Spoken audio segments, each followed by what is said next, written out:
So, here we are. The holidays are now behind us, as is my hope of a smooth transition to keyboard and mouse. In the past week, I have played 19 games of competitive Destiny 2, far less than I intended for, but I suppose spending time with my family is probably also important. Nevertheless, just as I had stats for my first week in Trials, I have now acquired statistics for my first week playing competitive on MNK. As you can see, I had an average of a 0.63 KDA and a 21% win rate. Now, you may be wondering, why am I tracking KDA and not KD? And to that I say, because the number is bigger. No, but actually it's because I'm interested in how many successful engagements I am in, as my goal is to play more with my team. So, for once, KDA is actually useful for what my objective is. It is also easier to measure on the in-game scoreboard versus having to go back and retroactively check stats online. While this number itself is not all that surprising to me, the journey I went through to get to this number very much was. In the 19 short games I played, I went from thinking this would be an easy challenge to slowly losing my sanity and powering off my PC in frustration from the massacre I just endured. One very common note that I left after each game was that my aim was bad and that I was beginning to get frustrated, especially due to this fact. This frustration culminated in the end of my first session and last session of this week. After all, it was Christmas, but I still feel like it was worth a video update, seeing as this does give me a baseline for competitive, much as my previous video gives me a baseline for Trials of Osiris. Also, a small side note, but I am beginning to question how Destiny 2 matches you in competitive, because I was under the impression it was based on your rank, but seeing as I had this game, I am now not so sure, as at the time of this recording I was in Gold 3.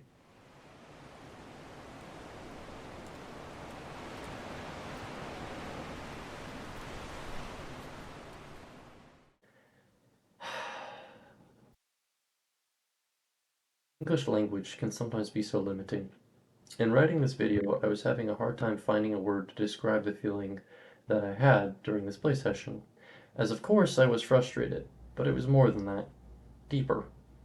As such, I began to expand my search to other languages and stumbled upon a Japanese word, kuyashi, which has no direct English translation, but is best described as the feeling right after a loss. The feeling like you should have done so much better, that you could have done so much better, and yet you didn't.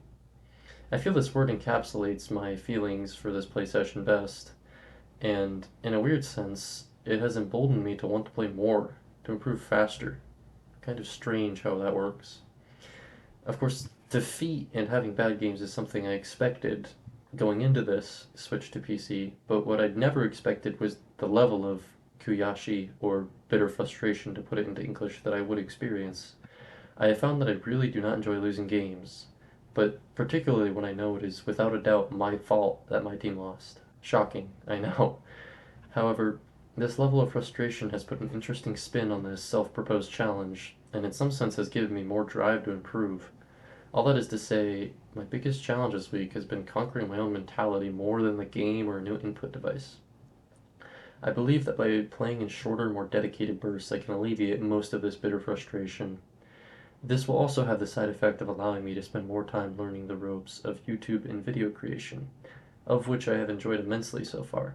Something I never could have expected but I am beyond grateful for is the immense support I received on my first video.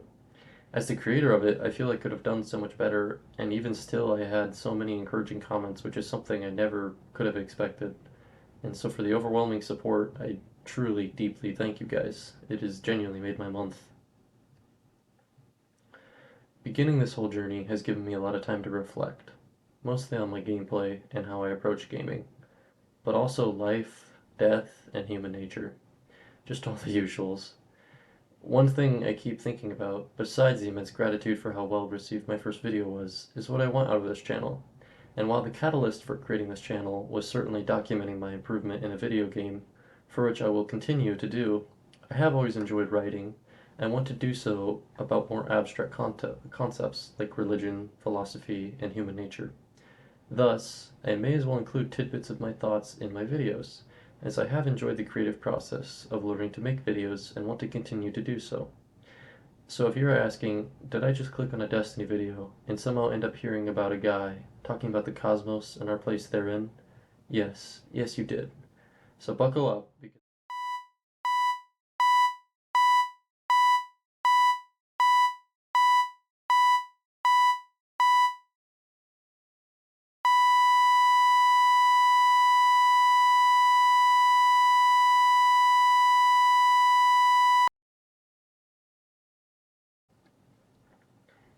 death.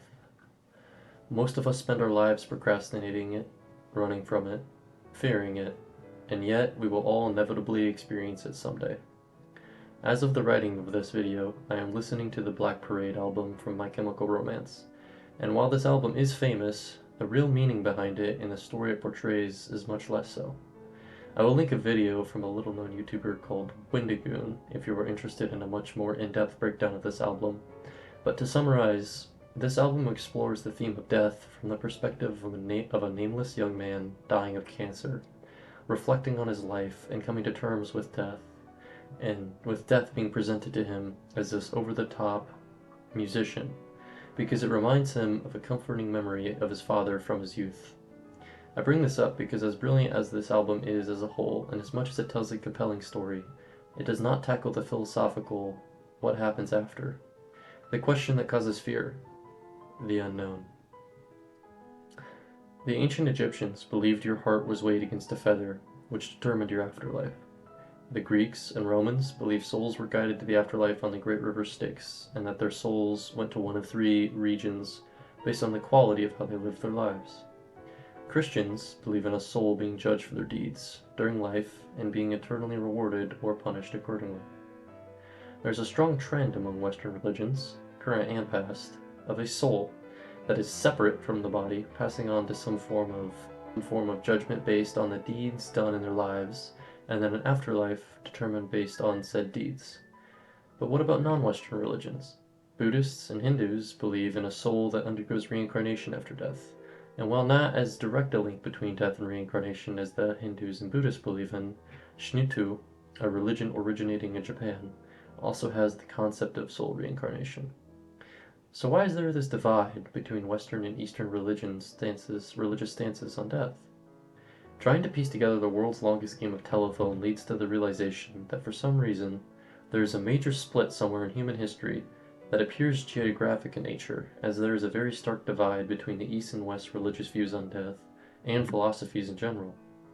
Thinking about what this divide could possibly be, or why it is there at all, is a topic for its own video. But the other factor, that is the same between the East and West, and is overwhelmingly there, is a belief in the soul, or a part of the body that is not purely physical. With this knowledge in hand, I'm going to introduce a new concept, near-death experiences, or NDEs. These are exactly as they sound, people who have intimately approached death, for example, a heart stopped beating, and were then resuscitated. These events give us a very rare insight into what happens after we die, although for the most part they pose more questions than they answer.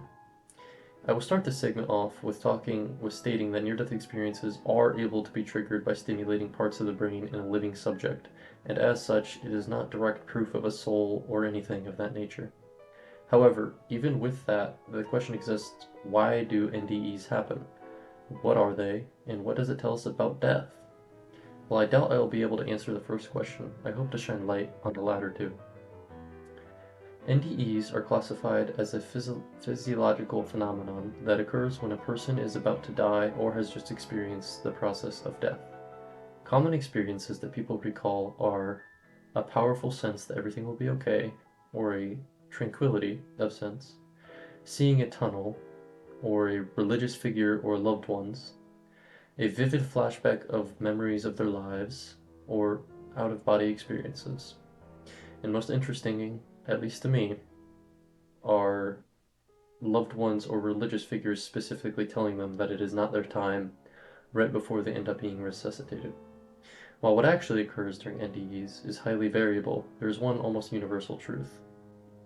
There is an overwhelming peacefulness during NDEs and an acceptance of death even after a person experiences an NDE is resuscitated. This is not to say that negative NDE experiences do not happen, they are just few and far between comparatively. This, to me, seems very odd. Does it not seem counterintuitive to make dying feel good? Would it not be more evolutionary beneficial to fear death at all costs? It seems to be the case everywhere else except with NDEs. The reason I spent time earlier talking about commonalities between world religions, past and present, is that I wanted to emphasize the fact that a soul seems to be the most persistent commonality between world religions and philosophies. With that, maybe, just maybe, NDEs are our body's natural handoff of the soul to what comes next, and the fact that dying in itself actually seems to be peaceful is comforting. When we die, we will find out what comes next. Until that day, however, knowing that the act of dying itself is actually peaceful, and that your last moments may well be spent holding the hands of your deceased loved ones and knowing it will all be okay, is an oddly freeing feeling. It is easy to get distracted by life and forget that it will all be over, and as such take no time to stop and smell the roses. But by acknowledging death as not worth fearing, but instead embracing it, you can truly experience life. Too few moments exist between our births and our deaths, yet many of us waste our days living on behalf of another or hiding from ourselves. Many men die at 25 and aren't buried until they are 75. Benjamin Franklin.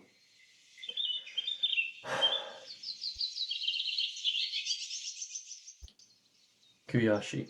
I used it to describe my feelings on a video game. Don't let it be a word that describes your life. Everyone is equally lost in the cosmos, stuck staring into the future, when what really is important is being present in the present.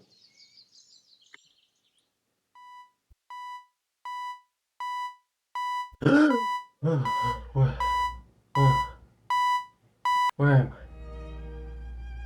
Oh, that's right.